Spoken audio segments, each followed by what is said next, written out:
Ethan, first and foremost, how are you today? Not too bad, thank you. How's yourself? Very good, very good. We're speaking to you from Malaysia, long way away, but there's many passionate Leeds United fans here, I can tell you that much. Let's talk a bit about the team. After the defeat to Manchester City, your form really picked up steam. From inside the group, what changed? Um, I think results. But I think every game, the score line and the performance affects how the mood is at half time. And I think before that game, we were okay with our performances. We always knew we could do better. That first half, we didn't really lay a glove on them. And I think as a group, we wanted to make sure that we show what it takes to play for a Leeds United team. We wanted to be aggressive, wanted to be on the front foot, we wanted to play our way, we wanted to play our principles, show what we can do. So I think there was obviously a good mentality refocus to remind ourselves of what we can do and how we should be playing. A lot has been made up, and I'm sure that you've heard plenty about it. Switching to a back three, was it something that was done a lot in training? We worked on things in the past and for different situations, for different scenarios and how to find ways to win games of football or put in better performances. So we have worked on it in the past. It was just on that day we chose to do it at half time, and I think it changed and we were good in the second half. How do you think that actually affects the team dynamics? How does playing with a back three bring out the best in your side? Um, Obviously, you can look at it and you can maybe say because you might have five defenders, you can be a little bit more solid. We still try to play the same principles no matter what formation we have.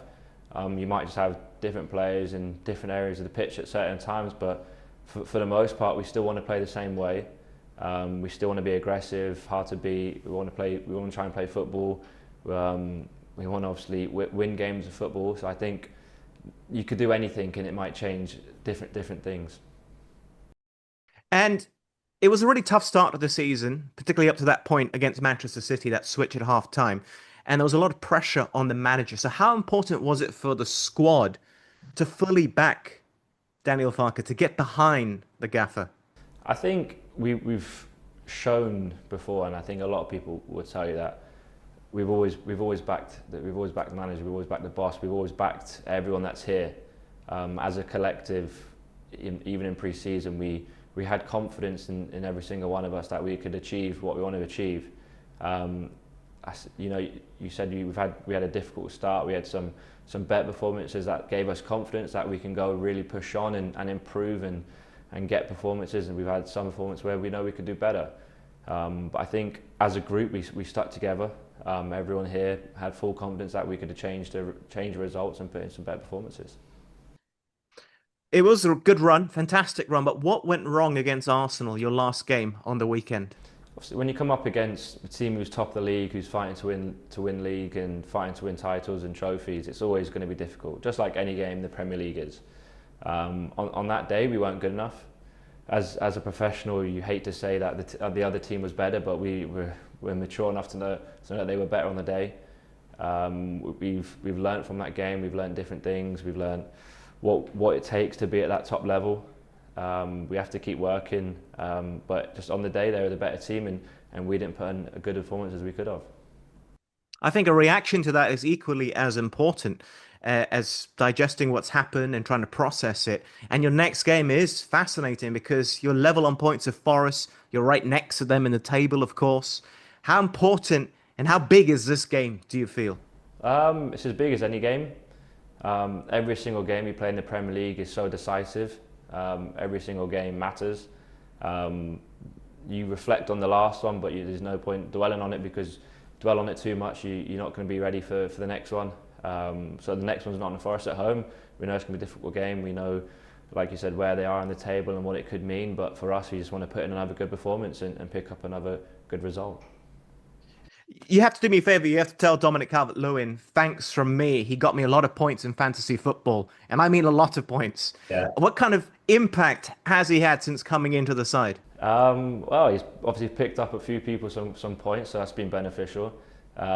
He's been amazing, to be honest. It's been so good to see him being rewarded and all of his hard work being put into goals.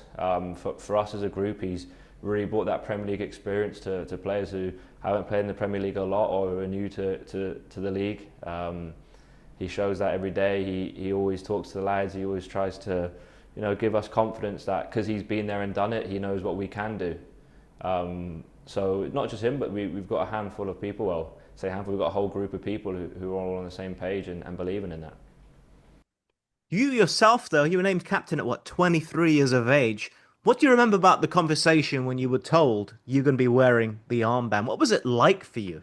Well, first, it was a really, really proud moment to have that backing and trust from the manager in the club, to know the captains who've played before me. I know it's a massive responsibility.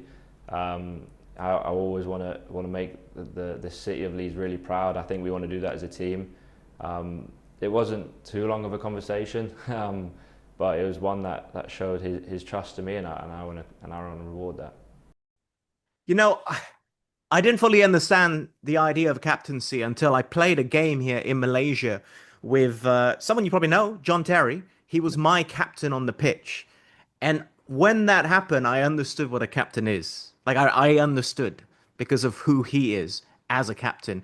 What's the biggest thing about leadership you learned once you had the armband on? You might have to do some more interviews. That's true. Might have to speak to the referee a little bit more, but even though becoming captain, I'd like to say that I haven't changed as a person. I still try and lead the same way as I did without wearing the armband. I still want to impose myself on the game as I did. But you also are aware that you do have a little bit more responsibility to hold the standards high in training. That's one thing I try to do anyway. But one thing as a group we do naturally. We have a very good and hard-working group that it makes it easier. Everyone chips in. Everyone makes sure that the sessions are always with high quality and we're working the hardest as we can. Are you more of the I'm going to lead by example or I'm going to be vocal? I'd love to say, and I'd love to be known as someone who can lead by example, because that means that every day I'm showing how hard I work. Every day I'm trying to maximise myself and produce the highest standard. I think also I am vocal, but I don't think that's been forced since I've been wearing armband. I think I've been the same, and I have moments where I speak. It's also something that I'm still working on and learning, to try and think of the right things to say in the right moments. But naturally, as you do, you might say the wrong thing, but it's something that I'm enjoying. It's a challenge, but no, it's something that I'm trying to relish. You're now 25. You've had experience across several clubs. Do you feel this is the best version of Ethan Ampadu and that you found yourself at home with Leeds United? Yeah, I've said before that I found a home here. I'm really enjoying it.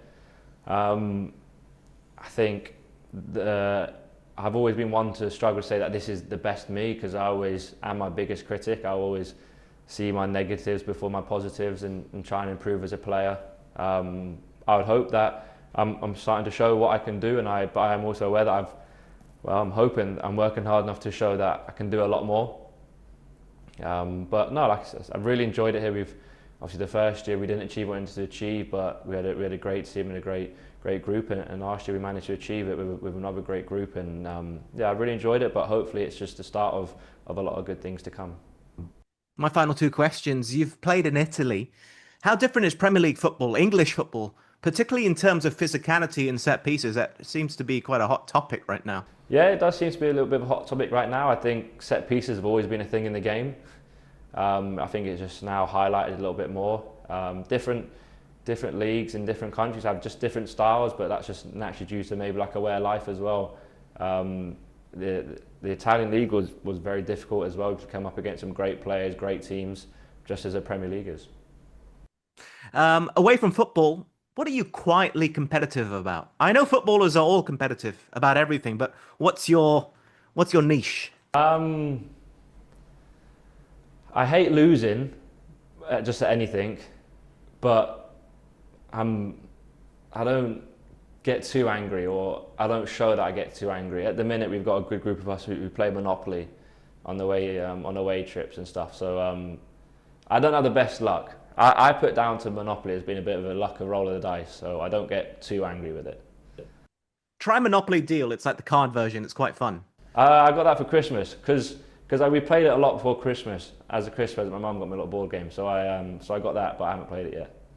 It's fun, trust me. There's a lot of arguments to be had. My time is up, but one final request. Do you mind looking down the camera and just saying hi? I'm Ethan Appendu, and a message to the Leeds United fans here in Malaysia, because they are very passionate and very loyal. This camera or this camera? Hi to all the Leeds fans in Malaysia. It's Ethan Appendu here. Just want to say a big thank you for all the support you give us, and hopefully we can keep pushing on for you guys. Fantastic. Fans here waking up at 4 a.m. in the morning to watch you play. So that's how loyal they are. Thank you very much. Really appreciate that.